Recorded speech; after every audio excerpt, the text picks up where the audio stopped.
Ayan guys. Kita nyo yan si Mercy. Kaya yung pinto dyan, nilagyan ko ng tali. Dahil may mechanism lock yan sa taas. Ayan, yan yung metal na may, sa taas, oh. Yan ang lock niya. Kaya nilagyan ko ng tali at nilagyan yung pang sabit. Dahil binubuksan ni Mercy yan. Kaya makalabas sila. Itong Mercy, itong makulit. Yan ang nagligtas kanya palagi. Yan, binubuksan na yan. Oo. Kasi itong pinto, pag iangat niya to, ito yung ito. Ito. Ginaganyan ni Mercy yan. O, kaya mabukas. Pag gano'n, mag-automatic yung ganito. Yan, ganyan. Wes? Ganyan, tinan mo si Lucy. Baba agad, agad. Kaya, maruko ito si Mercy. Oo. Ang gugulat na lang ako. Nasa labas na. Ayan o, sa taas o. Kulit o, yun o, kulit.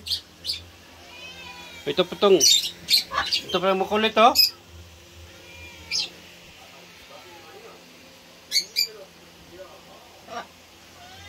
Okay guys, maraming salamat sa inyong lahat. Yan po, update lang po.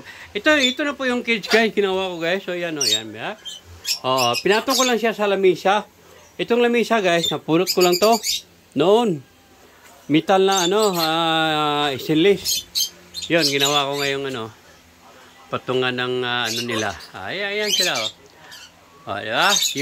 Yung lumang cage, wala na, tinanggal ko na. Hindi pa tapos yun guys. Ayan, sayo si Lucy.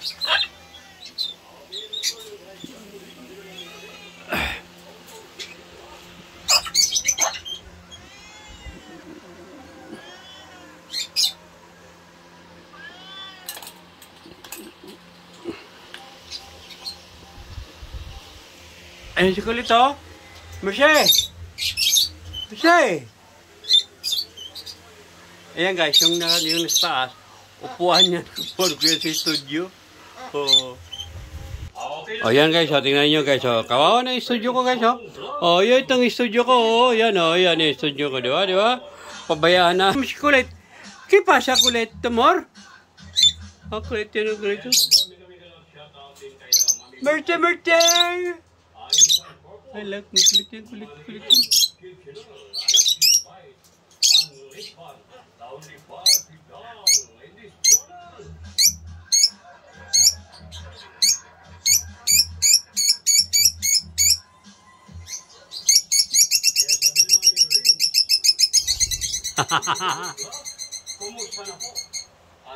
Okay guys, bye bye and I love you. Bye bye.